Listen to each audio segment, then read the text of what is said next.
예, 안녕하십니까. 부부 손해사정사입니다. 야, 내가 또 궁금한 게 생겼다.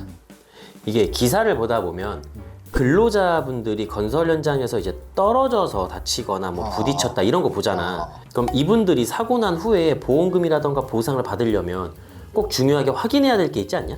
일단 기본적으로 산재보험 접수를 확인을 해야 되는 건데, 그치, 산재 필요하지. 산재보험에 접수를 하면은 이 사람에게 발생한 치료비랑 치료 과정 중에 발생하는 일 못하는 손해, 그리고 이 사람이 크게 다치거나 아니면 죽는 경우는 앞으로 일을 못할 수도 있는 경우가 있잖아. 그치. 그거에 대해서도 보상을 해주기 때문에 제일 먼저 확인해야 될 거는 산재보험 접수. 이거를 제일 먼저 확인을 해야 되는 거지. 이게 산재는 알겠는데 그럼 그 외에 추가로 보상받을 방법은 따로 없나?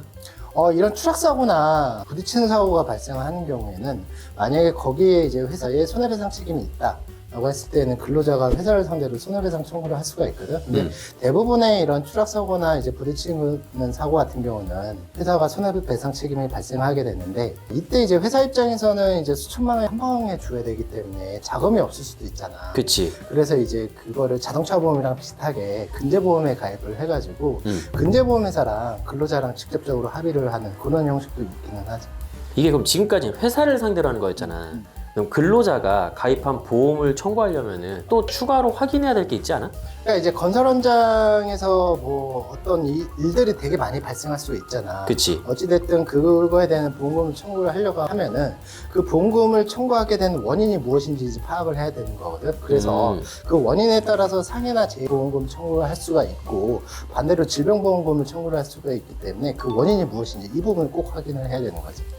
이게 만약에 그러면은 일하다 갑자기 뇌경색이 발생했어. 근데 이거는 이제 상해보험 청구 안 되잖아. 이런 그치? 경우는 어떻게 되냐? 그거 같은 경우는 이제 외래성이었기 때문에 상해보험금이 청구가 안 되고 질병보험금을 청구를 할 수가 있는 거고, 그다음에 이제 산재보험과 이제 근제보험에 대한 이제 어느 정도 검토가 끝났다라고 하면 이제 내 보험에 청구를 할 때는 반드시 확인해야 될 거는 가입 당시에 피보험자가 본인의 직업을 보험회사한테 사실대로 알렸느냐, 이 부분을 꼭 확인을 해야 되는 부분이지. 그 고지무 말하는 거지. 맞아. 만약에 그래서 이 사람이 건설 현장에 일하던 사람인데 사무직으로 일했다라고 하면서 보험회사한테 가입할 때 알고 가입을 했다라고 하면은 이건 고지의무 위반이 돼버리는 거거든. 이때는 이제 보험회사는 계약을 해지를 할 수가 있고, 이 사람 건설 현장에서 일하다가 사고가 발생한 거잖아. 그치. 그렇기 때문에 알리지 않은 사실이랑 건설 현장에서 일했던 사실이 관계가 있으니까 보험금까지 거절당할 수가 있는 거지.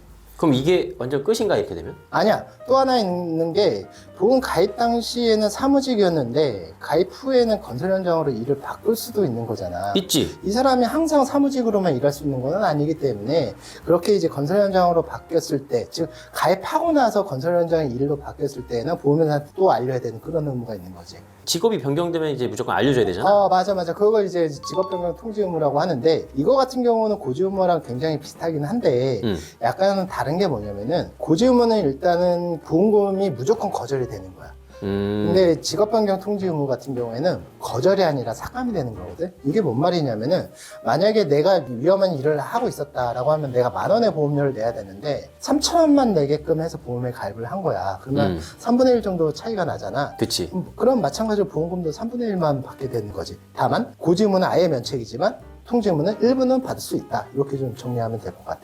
야, 건설 현장에서 일하려면은 이것저것 진짜 많이 알려줘야 되는 보험회사에. 맞아. 그러니까 이제 보험회사한테 알려줘야 되는 게 어떻게 보면 싫을 수도 있고, 알려주면 좀 뭔가 불이익이 당할 수 있다라고 생각해서 숙주한테 불리하다 이렇게 생각할 수가 있는데, 보험이라는 건 결국에는 보험회사가 보험금 지급하기 위해서는 계약자한테 보험료를 받아야 된단 말이지. 그치. 그러니까 이런 것들을 위험성에 따라서 다 구분해서 보험료나 보험금 책정을 하기 때문에 이 부분에 대해서 보험회사한테 알리지 않으면 이런 문제가 이제 발생할 수가 있는데, 다만 건설 현장에서 사고가 발생했다고 하더라도 고지 의무나 이제 통지 의무에 있다고 했을 때는 모든 게 다 보험금이 거절되거나 삭감이 되는 건 아니야. 그거는 각각의 사안마다 조금씩 다를 수가 있기 때문에 그거는 좀 사실관계를 좀 살펴볼 만한 가치도 있지. 그 또 어떤 이야기냐, 그건 또? 근데 이게 이 동영상에서 얘기하기에는 조금 양이 많아가지고 아마 예전에 우리가 동영상을 촬영해서 업로드를 했을 것 같고, 그게 아니라고 한다면 뭐 또 다른 사례를 가지고 나중에 할 수 있는 그런 기회를 가졌으면 좋을 것 같아. 아무튼 여러분들은 건설 현장에서 사고가 발생했다라고 하면 첫 번째는 산재보험으로 확인하시고요. 두 번째는 이제 근대보험에 회사가 가입했는지 여부를 확인해서 합의를 좀 생각을 하시면 될 것 같고요.